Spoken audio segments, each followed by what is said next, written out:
वाळू तस्करांच्या खबरी महसुली अधिकाऱ्यांची विस्तृत लोकेशन देतात आणि त्यामुळे शासनाच्या लाखो रुपयांचा गौण खनिजाची चोरी होते.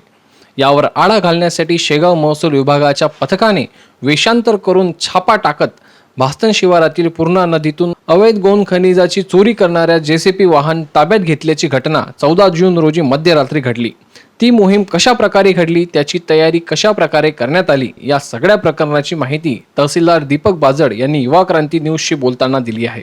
शेगाव तालुक्यातून पूर्णा नदी जात असल्यामुळे सध्याच्या परिस्थितीमध्ये पूर्णा नदीतून अनेक गावातून रेतीचं अवैध उत्खनन चालू आहे. आम्ही या अवैध रेती उत्खननावर आळा घालण्यासाठी तालुक्यातील सर्व तलाठी मंडळ अधिकारी, मी स्वतः, माझे नायब तहसीलदार आम्ही भरपूर प्रयत्न करत आहोत. परंतु सध्याच्या परिस्थितीमध्ये जे रेती चोर आहेत ते मॉडर्न टेक्नॉलॉजीचा वापर करून ह्या गोष्टीला आम्हाला अडचण निर्माण करत आहेत.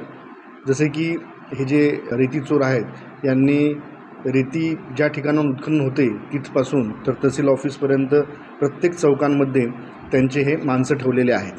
त्यामुळे तहसील ऑफिसमधून किंवा कुठलाही तलाठी मंडळ अधिकारी जर गाडी पकडण्यासाठी जर जात असेल तर ते लगेच त्यांच्या व्हॉट्सअप ग्रुपवर सदर बाबीचा मॅसेज टाकतात आणि त्या मॅसेजमुळे संपूर्ण तालुक्यातल्या जे रेती चोर आहेत त्यांना याबद्दल खबर मिळून जातं आणि आम्हाला जी गाडी पकडायची असते किंवा जे रेतीवर आळा घालायचा असतो त्याला छेद बसतो. तर ह्या अशा गोष्टी होत असल्यामुळे अनेक वेळा आम्ही प्रयत्न करतो परंतु रेतीच्या गाडी पकडल्या जात नाहीत. त्याला मुख्य कारण हेच आहे की त्यांचं मोठ्या प्रमाणावर यंत्रणा कार्यान्वित आहे आणि ते संपूर्णपणे सर्व महसूल अधिकाऱ्यांवर लक्ष ठेवत असल्यामुळे गाडी पकडण्याला अडचण जाते.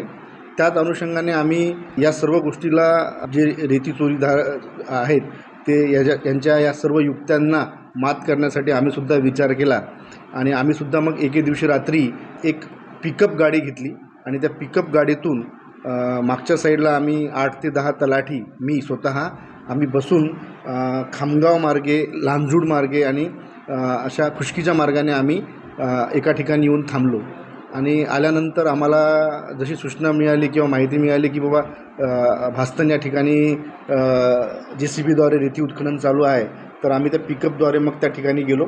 तिथे जात असताना रेती चोर आहेत त्यांनी त्या रस्ता ब्लॉक केलेला होता. म्हणजे तिथे मध्ये एक गाडी लावलेली होती जेणेकरून कुठलीही गाडी जात असेल तर त्याच्यामध्ये कोण बसलेला आहे कोण नाही याची चौकशी केल्यानंतरच ते ती गाडी सोडत होते.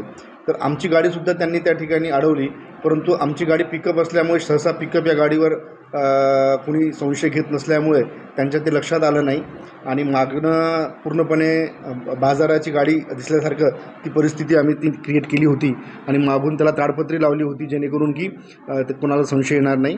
आणि अशा पद्धतीने तो जो त्यांचा नाका होता किंवा ज्या ठिकाणी ते थांबले होते तिथून ती पिकअप गाडी आमची पास झाली आणि पिकअप गाडी आम्ही सरळ ती मग नदीमध्ये नेली आणि नदीमध्ये गेल्यानंतर ताबडतोब आम्हाला तिथे अवैध उत्खनन करताना JCB दिसली. तिचा आम्ही पाठलाग केला, तिला पळून जाण्याचा प्रयत्नसुद्धा केला, परंतु काही आमच्या तलाठी यांनी त्याचा पाठलाग केला आणि ती JCB त्या दिवशी आम्ही पकडली आणि दंडात्मक कारवाईसाठी आम्ही त्यांना जलम पोलीस स्टेशनला तिचा अटकाव करून ठेवलेला आहे.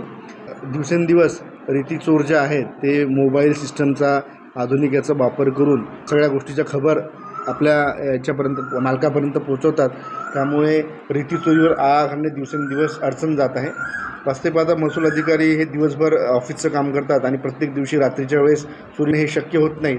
तरीसुद्धा शेगाव तालुक्यामध्ये माझे सर्व तलाठी मंडळ अधिकारी मोठ्या प्रमाणावर या गोष्टीला आळा घालण्यासाठी प्रयत्न करत आहेत.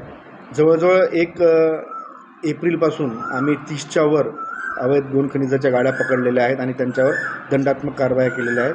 काही 3-4 गाड्यांवर आम्ही FIR दाखल केलेले आहेत आणि अशाच पद्धतीने आमच्या ह्या कारवाया भविष्यातसुद्धा सुरू राहणार आहे जेणेकरून रेती चोरीवर आळा बसेल.